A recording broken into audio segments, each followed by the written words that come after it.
पुड़मी। हाल ही में हमारी मिट्टी में कार्बन की मात्रा काफी हद तक कम हो गई है।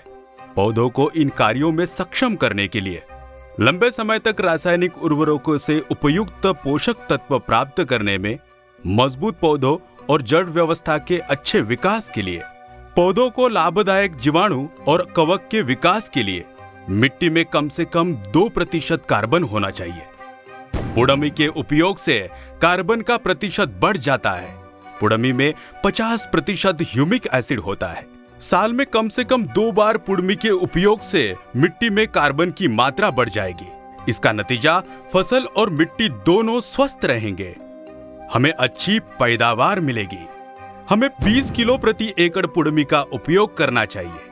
आइए प्रतिभा बायोटेक की पुड़मी का उपयोग करें, मिट्टी में कार्बन और उसके प्रतिशत को बढ़ाएं और अच्छी फसल प्राप्त करें। पुड़मी पुड़मी। तर शेतकरी मित्रांनो, आपण पाहू शकता की या ठिकाणी आपण एक वेल उपटलेला आहे। हा या ठिकाणचा वेल एक उपटलेला आहे। तर या वेलाला साधारणतः एक पाहिला तर इतका माल या ठिकाणी निघत आहे आणि एक साधारणतः एका वेलाला 3 किलोपर्यंत रताळी भेटू शकतात असा अंदाज आहे।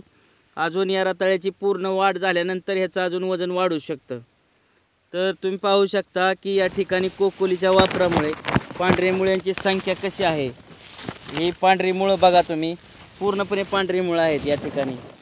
पांढऱ्या मुळांची संख्या मोठ्या प्रमाणात होते, त्याच्यामुळे सगळं न्यूट्रिशन अपटेक व्हायला खूप मदत होत आहे।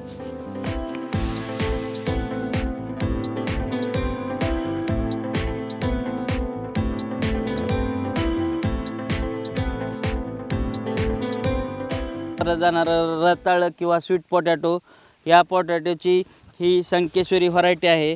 तर आपण आता या ठिकाणी पाहूया एका वेलाला रताळे कसे असतात। आणि या ठिकाणी आपण जर पाहिलं तर तुम्ही बघू शकता या प्लॉटला कोकोली, आवनी, पुड़ामी, अन्नपूर्णा या सर्व प्रोडक्टचा वापर केलेला आहे। तर तुम्ही पाहू शकता या ठिकाणी की कशा पद्धतीने याला रताळे लागलेले आहेत। ह्या मुळ्यांची संख्या तुम्ही बघा। अजून ह्या प्लॉटला 1.5 महिन्याचा अवकाश आहे, तरी सुद्धा या प्लॉटमध्ये रताळ्याची साईज बघू शकता तुम्ही। कोकोलीच्या वापरामुळे जमीन भुसभुशीत राहते आणि भुसभुशीत राहिल्यामुळे प्लॉटला एकदम फळाचा तुम्ही कोकोलीच्या वापरामुळे शायनिंग बघू शकता या ठिकाणी।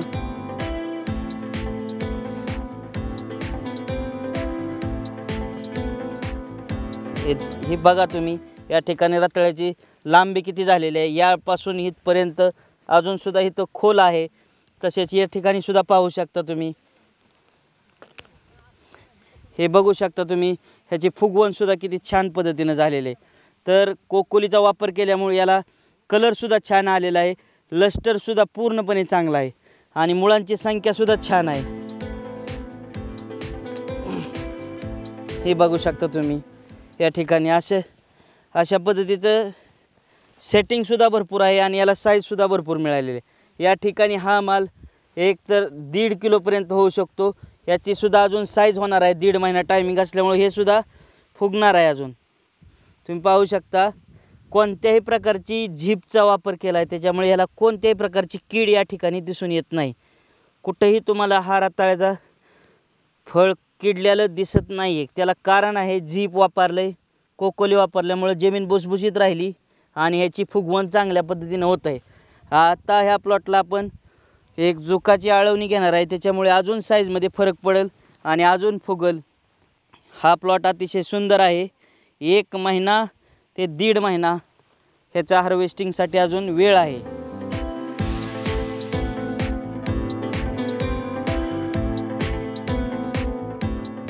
नमस्कार शेतकरी मित्रांनो, मी गणेश बळवंत थोरात, पश्चिम महाराष्ट्र हेड प्रतिभा बायोटेक हैदराबाद या कंपनीकडून आज सातारा जिल्ह्यातील खुबी या गावामध्ये स्वीट पोटॅटो रताळे हा एक महाराष्ट्रातला उपवासाचा पदार्थ फळ आहे, जे जमिनीमध्ये लागतं। तर त्यासाठी ह्या 10 एकर संकेश्वरी व्हरायटीचा प्लॉट आहे। तर तुम्ही पाहू शकता हे 10 एकर रताळ्याचा प्लॉट आहे या ठिकाणी। तर त्यांच्याकडून आपण जाणून घेऊ की त्यांनी या रताळे या पिकासाठी प्रतिभा बायोटेकचे उत्पादन वापरल्यानंतर त्यांना काय फायदा झाला, कधी लागवड केली आणि कशा पद्धतीनं या पिकाची जोपासना केली आणि कोणत्या कोणत्या समस्या येतात या पिकामध्ये, थोडक्यात आपण जाणून घेऊ यांच्याकडून. तर सर्वप्रथम आपलं नाव, गाव, मोबाईल नंबर सांगा. माझं नाव आहे प्रशांत विनायक माने. मी खोवी गावचा रहिवासी आहे आणि माझा मोबाईल नंबर आहे 88-88-17-6402. तर साहेब, आपण या ठिकाणी हे रताळ्याची जी लागवड केलेली आहे ती साधारणतः कधी केली होती?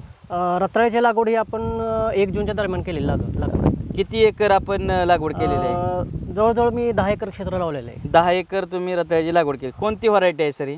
ही संकेश्वरी म्हणून व्हरायटी आहे. तर किती बाय किती आणि कशा पद्धतीने लागवड केलेली आहे? साधारणतः रताळ्यामध्ये आम्ही काय करतो की 4.25 किंवा 3.5 फूट यापैकी सरी सोडत असतो किंवा 4 फुटीसुद्धा सोडतो. 4 फुटामध्ये आम्ही डबल लाईन घेतो. ह्याच्यामध्ये डबल लाईन. हां, डबल लाईनमुळं काय होतं, थोडंसं काडी वाढल्यामुळं उत्पन्न पण वाढून भेटतं. ओके. आणि जेवढं तुम्ही कमी काडी टाकशीला तेवढं रताळीमध्ये उत्पन्न कमी भेटतं. Okay okay. म्हणजे दाट लागवड केलेली आहे. 4 फूट सरी काढलेली आहे. 4 फूट सरीवरती बेडवरती 2 ठिकाणी कांडीची लागवड केलेली आहे. दाट लागवड केल्याने यांचं म्हणणं आहे की जास्त उत्पादन मिळतं. तर साहेब, आपण लागवड करताना याचं व्यवस्थापन करत असताना प्रामुख्याने कोणत्या कोणत्या समस्या या ठिकाणी भेडसावतात? कधीही रताळ्याची लागवड करताना ही जमिनीत जास्तीत जास्त ओलावा असेल तरी चालतो, का तर शेवटी उन्हाळ्याचे दिवस असतील किंवा पावसाळे दिवस असतील, वेल कापल्यानंतर 2 दिवस जमिनीत गाडणं गरजेचं असतं, पूर्ण गरजेचं असतं. तर वेल कदाचित वाळू शकतात कमी ओलावा असेल तर, त्याच्यामुळं डालं वगैरे पडणं असं प्रॉब्लेम येतो. आणि जिथं डालं पडतं आहे तिथं मग रताळ्याचं पीक सापडत नाही. त्याच्यामुळं एकरी उत्पन्न घटण्याची शक्यता असते. ओके, म्हणून तुम्ही दाट लागवड केली. तर ही लागवड करत असताना तुम्ही प्रतिभा बायोटेकची कोणती कोणती खतं वापरली आणि त्याचे काय काय फायदे झाले ते थोडक्यात सांगा. साधारणतः आम्ही लागवड करताना त्यांचे प्रतिभा बायोटेकचे पुडमी, अवनी, त्याच्यानंतर प्रोमोर ही प्रामुख्यानं आणि कोकोली ही खतं आम्ही पहिल्यांदा बेडवरती पसरून घेतली. त्याच्यानंतर हे आम्ही घरी चर मारून ह्याच्यावरती बेडवरती 2 बगळीनं लागवड केली. ओके. तर ही लागवड केल्यानंतर आणि तुम्ही जी प्रतिभा बायोटेकची खतं वापरली आणि इतर लोक जे लागवड करतात त्यांच्यात तुमच्यात वेलवाढीत काय बदल जाणवतो, मालाच्या क्वालिटीत काय बदल जाणवतो आणि ॲव्हरेज कसं तुम्हाला वाढून निघतं का कमी निघतं ते थोडक्यात सांगा. तसं म्हणायला गेलं तर गेले मी 2017 पासून रताळ्याचं उत्पन्न घेतो आहे मार्केटमध्ये. तर विषय असा झालेला आहे की ज्यापासून आपण प्रतिभा बायोटेकची खतंही वापरायला लागलो त्यापासून जे रताळ प्लांटेशन करतानाच मुळीची संख्या जास्त असणं गरजेचं असतं. तर मुळीची संख्या मला भरपूर भेटली. त्याच्यानंतर ह्यांच्या 2 ते 3 फवारण्या, झुका वगैरे, त्याच्यानंतर जेनेक्स वगैरे घेतल्यानंतर रताळ्याची समाधानकारक फुगवण वगैरे भेटली. त्याच्यामुळे ह्या वर्षी कमीत कमी 10 टनाच्या पुढं आम्ही उत्पन्न घेऊ शकतो आहे. तर शेतकरी मित्रांनो, आपण पाहू शकता की कोकोली हा प्रोडक्ट यूज केल्यामुळे जमिनीचा pH मेंटेन होतो, जमिनीची सांद्रता वाढून जमीन भुसभुशीत राहते. pH मेंटेन झाल्यामुळे एकदम जे जमिनीच्या आतमध्ये घेतली जाणारी कोणतीही पिकं असू द्या तर त्याला ऑक्सिजन पोचणं फार गरजेचं आहे. तरच त्याची पोषण पूर्णपणे आणि चांगल्या पद्धतीनं होतं. जमीन भुसभुशीत राहिली तरच हे पीक फुगलं जातं. तर कोकोली वापरल्यामुळे जमीन भुसभुशीत राहते, न्यूट्रिशन अपटेक चांगल्या पद्धतीत होतं, NPK व्यवस्थित मिळतं, झाड हिरवंगार राहतं, कोणत्याही प्रकारची डिफिशियन्सी जाणवली जात नाही या पिकाला. म्हणून सर्वांना माझी विनंती आहे की आलं असू द्या, रताळं असू द्या, बटाटा असू द्या किंवा इतर मुळा, गाजर वगैरे असं कोणतंही जे जमिनीत मातीमध्ये पीक येतं त्याला तुम्ही कोकोलीचा वापर करा. तर साहेब, मला एक सांगा, तुम्ही याला कोणती कोणती फवारणी घेतली आणि काय काय तुम्हाला फरक जाणवला? साधारणतः लागवडीनंतर 1 महिन्यानंतर पहिली जी फवारणी घेतली ते कोकोली, गामा, झेनेक्स आणि बेट म्हणून औषध आहे त्याची फवारणी पहिल्या टप्प्यात घेतली.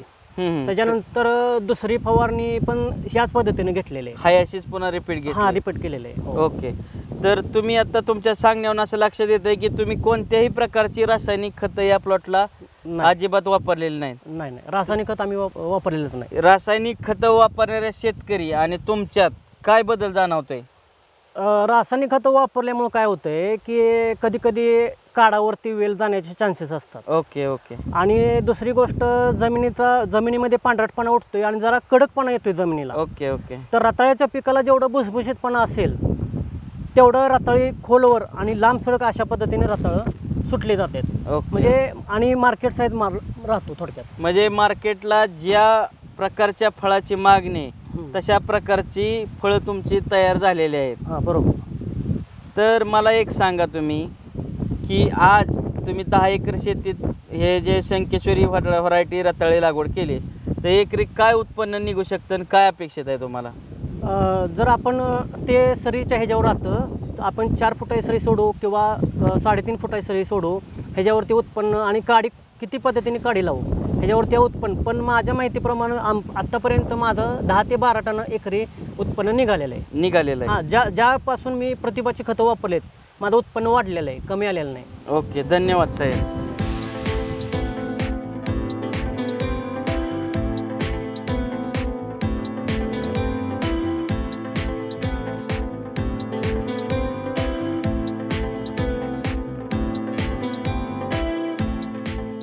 आज मी जे प्रतिभा बायोटेकचे जे खतं वापरलेले आहेत तर आज त्यांच्यामुळे माझं उत्पन्न वाढलेलं आहे. त्याच्यामुळे मी प्रतिभा बायोटेकचे जे मेन मालक आहेत राजशेखर रेड्डी साहेब यांचे मी मनापासून धन्यवाद मानतो. आणि खरोखर सांगतो की शेतकऱ्यांनी ह्या ब्रँडचे ह्या खताचा वापर केला पाहिजे. आणि त्याच्याशिवाय जमीनही चांगली राहणार नाही आणि तुमचं उत्पन्नही वाढू शकणार नाही. आणि जर कुणाला जर तशी काही माहिती हवी असेल तर मी माझा मोबाईल नंबर सांगतो, माझं नाव सांगतो, प्रशांत विनायक माने. माझा मोबाईल नंबर आहे 88 88 17 64 02. कोणी कधीही फोन करू शकता. धन्यवाद. धन्यवाद साहेब. कोकोली पॉवरफुल, कोकोली पॉवरफुल, कोकोली पॉवरफुल, जुका एक्सलंट, जुका एक्सलंट.